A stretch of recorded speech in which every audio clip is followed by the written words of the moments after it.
AI keeps me up at night. I can barely think about anything else. And then I start to think, is AI making me say this? Maybe I can think about other things, but it's not letting me. Am I living in a bad movie? Did AI write the movie?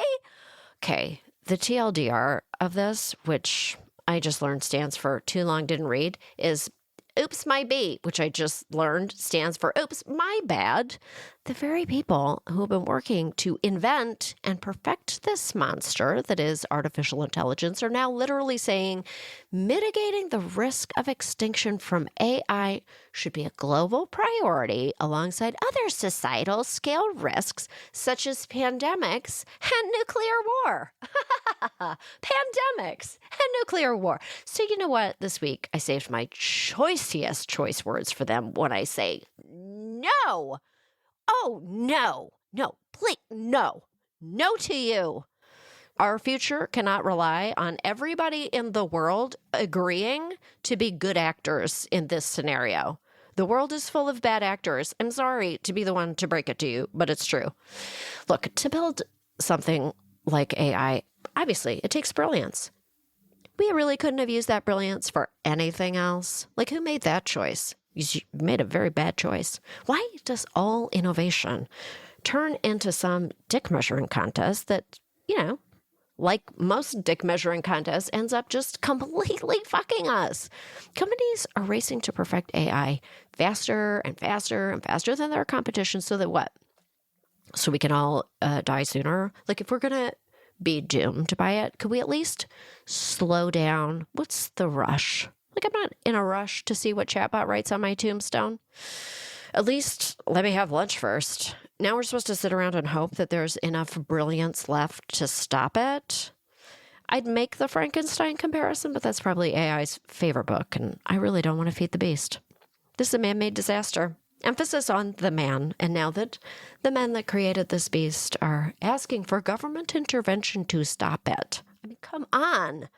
You know and I know that our government is just 300 Chuck Grassleys trying to remember their password for the Facebook. We are out of control. Are you surprised? Many people will be. No, we have so many real problems that need our attention. And instead of focusing on those, we got to spend all our energy and resources basically fighting for our survival against something that we created. I am too busy for this bullshit. I have a podcast to host. I mean, until AI takes that over too. I hope they at least book me as a guest. I'm very friendly to my new overlords. Please don't look into my body of work.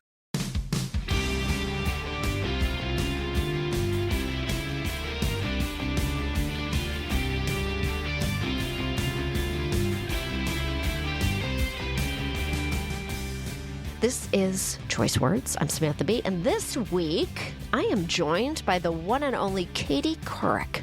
I love her mind. I love her joie de vivre, and I love hearing her talk about some of the biggest choices that she's made in her personal and professional life and how they intersect. Because that is what life is, a series of choices. So enjoy. Get out there and make some good choices.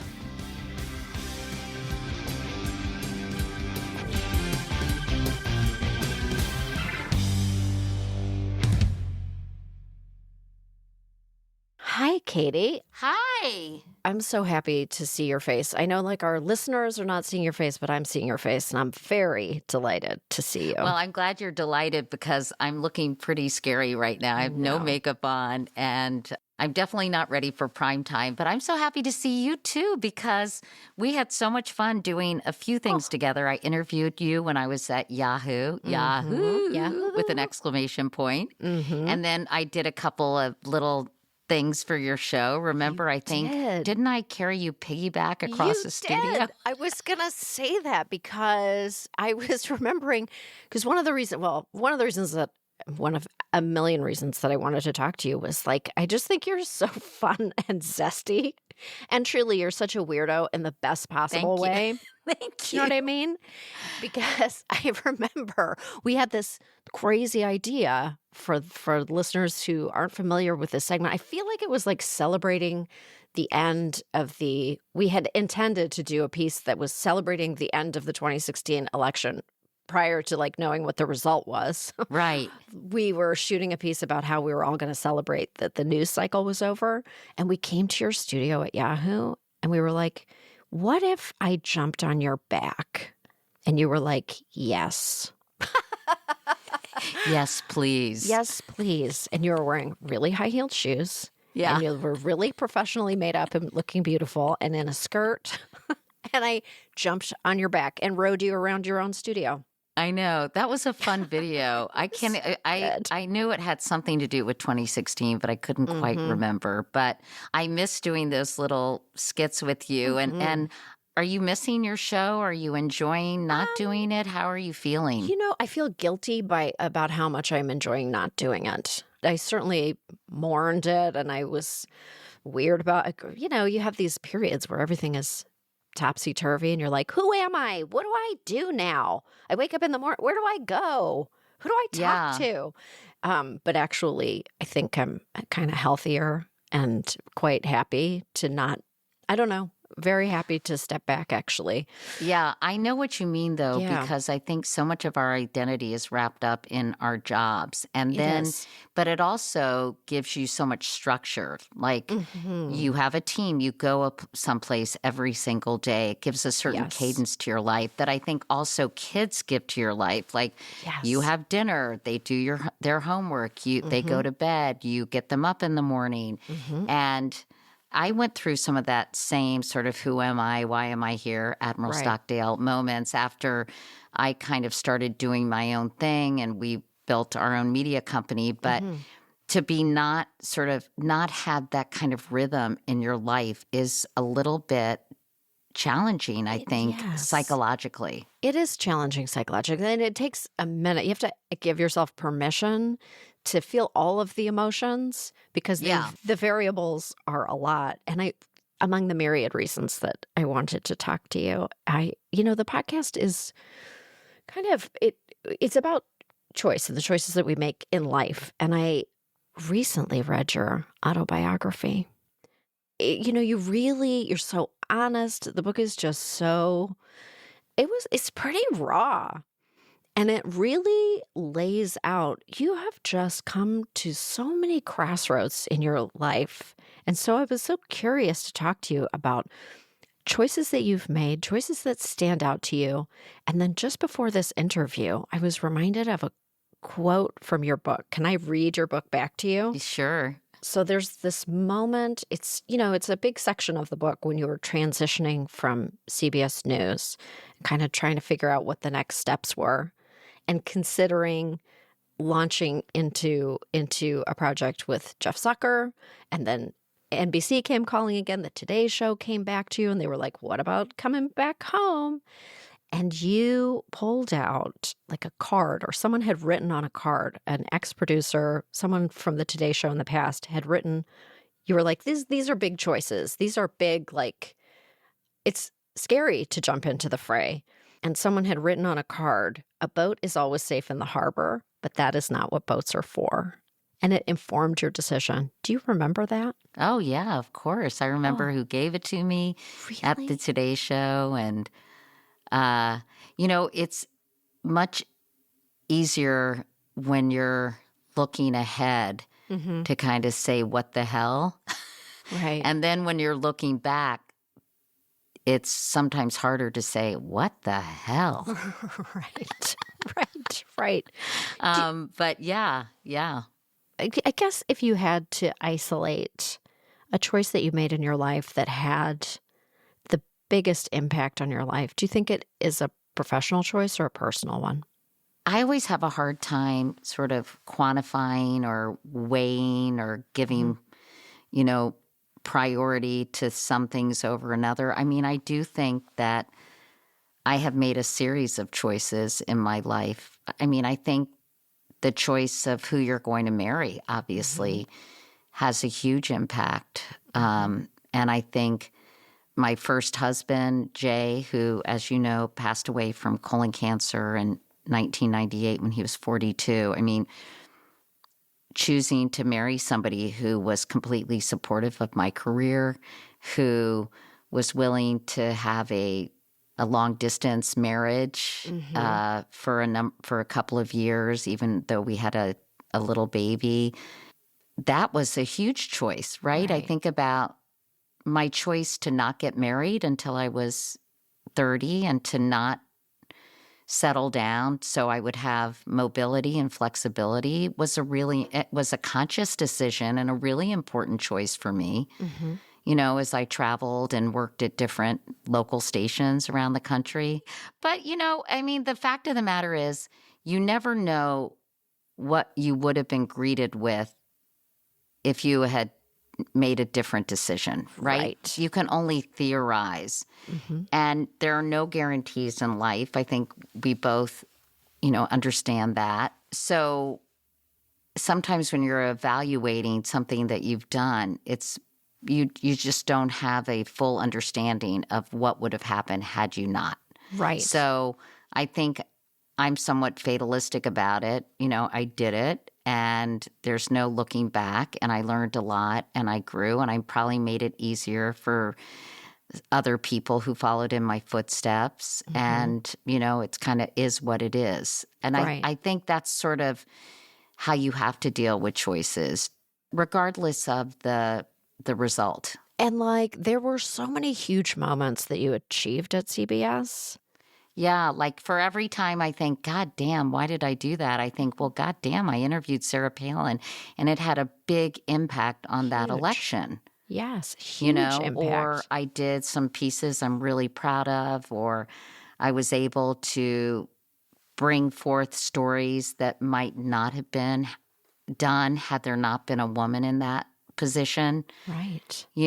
So ultimately I do think I'm glad I went. But anyway, how about you? What do you think is the biggest choice you made?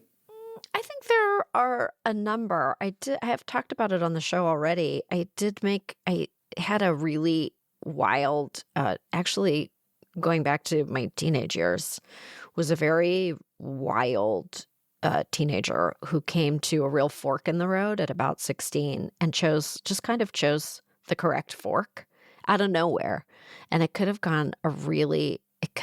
really gone a different way. But I appreciate talking about your choice of partner, because I chose a good partner in life too, who is actually it makes such a difference. I mean, yeah. it's everything. If you have a family and you want to, be in a loving home or create an environment where you do have support. And I think I'm older than you are, and I think I kind of came of age when women started really in full force entering the job market. And I think that a lot of couples were navigating this, and I talk about it in my book.